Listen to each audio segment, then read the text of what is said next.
Hi everybody! My little co-teachers who are very anxious to run away, Sugar and Spice, are here to help me again. They're wandering the room.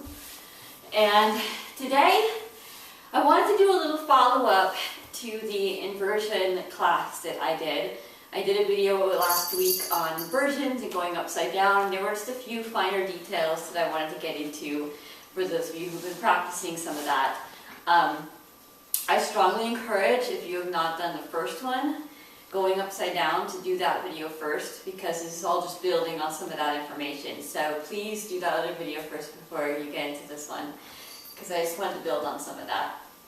So we'll stretch out our wrists while I recap a little bit. Remember, one of the first things I went over last time is you always have to stretch out your wrists before doing any kind of handstand or inversion work on your wrists. We talked about using the wall and becoming very, very close to the wall when you practice kicking up, so that you can get a really good alignment and so that you're not bending too much over to catch the wall. We also talked about walking up the wall when you're first starting out with your hands on the ground as a way to kind of get used to being upside down.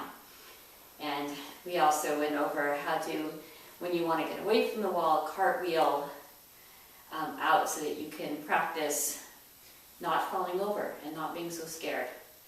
So when your wrists are all ready, loosen them up. We're going to build on some of that. I want to go over one other way that you can work on getting away from the wall.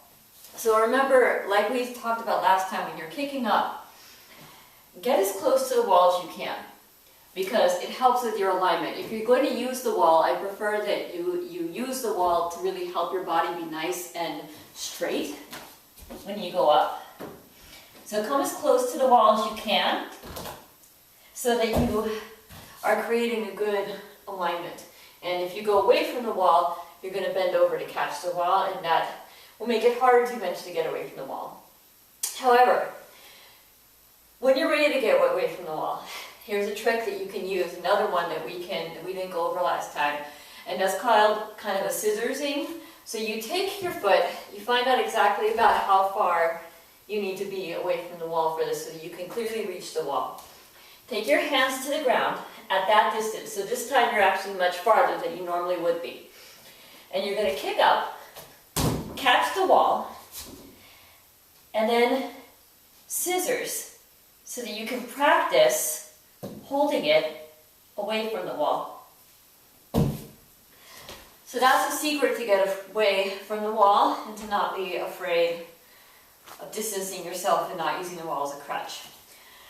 Once you practice your handstands for long enough and you're used to kicking up, maybe you've been used to practicing it a little bit away from the wall, another skill you can work on, not a necessary skill but a really fun one, is the tuck up, where you're actually jumping up with both legs. I've been demonstrating one leg at a time, and this is just all core work. So I suggest, usually if you're going to practice this, just do a little bit of core warming up first, maybe a few sit-ups, something to kind of help you. In fact, we'll do a few of those right now just to warm up.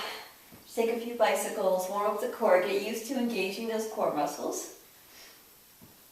And then this is going to be all about upper body strength and core work. I want you to first just lift up. Okay, just really lift up like you're pushing the skyway. Imagine your shoulders coming up to your ears. I know I always say shoulders down, away from the ears. This is the one time we're breaking that rule. Nice and up so you can really use all your chest muscles. And then when you're ready, and I'm not actually the best demonstrator of this because I tend to bend my elbows a little bit going up. Proper form, you're not supposed to do that, but I tend to a little bit. But anyway, here's how we go. So you're going to take your hands nice and close to the wall. And you're going to get ready, engage your core, engage your upper body, and get ready to jump up with both feet at once. Do a nice little tuck before you go in, and then jump up. And once you're here, work on balancing with your hands. Grip the earth, and squeeze your fingers to help you balance.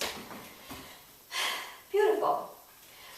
So the other thing I wanted to work on today, shifting gears a little bit, is our alignment for headstand. We talked about how to get into a handstand last time. And I wasn't even demonstrating perfect alignment with that. Remember, there are many different ways to get into this. You can do it from a straddle position, do a traditional tripod. There's also the classical handstand that we talked about last time. It's not my personal favorite. I like getting here from crow position. So I come into crow pose because it just happens to align the 3 points of contact, the head and the hands, kind of perfectly for me, and gives me a nice core engagement to begin with.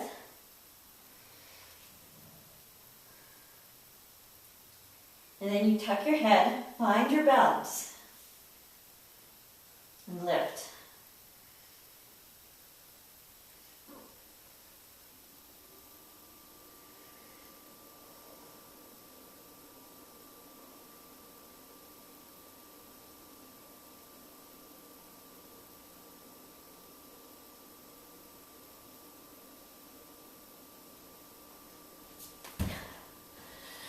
So, a couple secrets to finding your alignment there.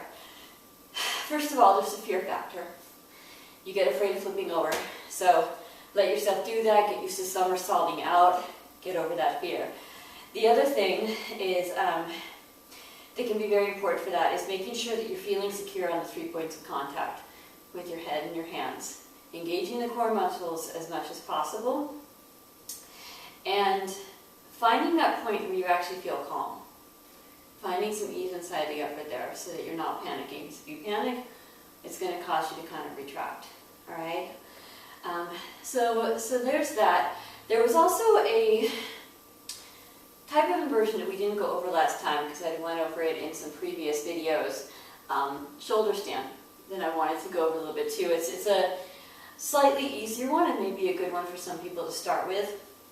So traditional shoulder stand, a good way to get into it is actually from bridge pose. So you're going to take your feet close to your hips, lift your hips up, tuck underneath, and then lift your feet. Now, most people tend to hold their hands a little bit too high up on the back. Try and lift up a little bit more up on the back so you're really balancing on the shoulders. Traditional classical shoulder stand, literally, you are just balancing on your shoulders. So interweave your fingers and lift up from your shoulders.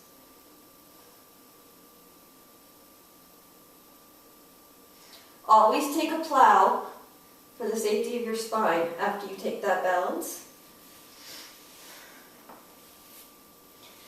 What's beautiful about shoulder stand is it's an entirely complete move. Like, it's a posture that uses every part of your body and every muscle, and it has the benefits of the inversion. You're going upside down, you're letting the blood drain the other way. You should feel amazing after one of those.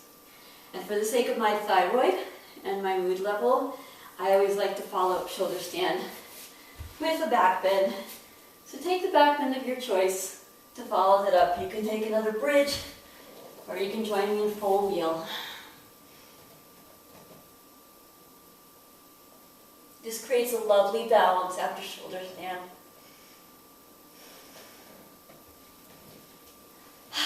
And take a moment to find your favorite comfort pose. I like Supta Baddha Konasana. Remember, after going upside down, it's always very important to be grounded for a bit, to take a child's pose, a Shavasana, to lie on the floor, to take a moment to just be grounded, be settled. Remember that you're secure and safe, to feel the comfort of the earth. Thank you for going upside down with me today. With infinite love and gratitude. Namaste.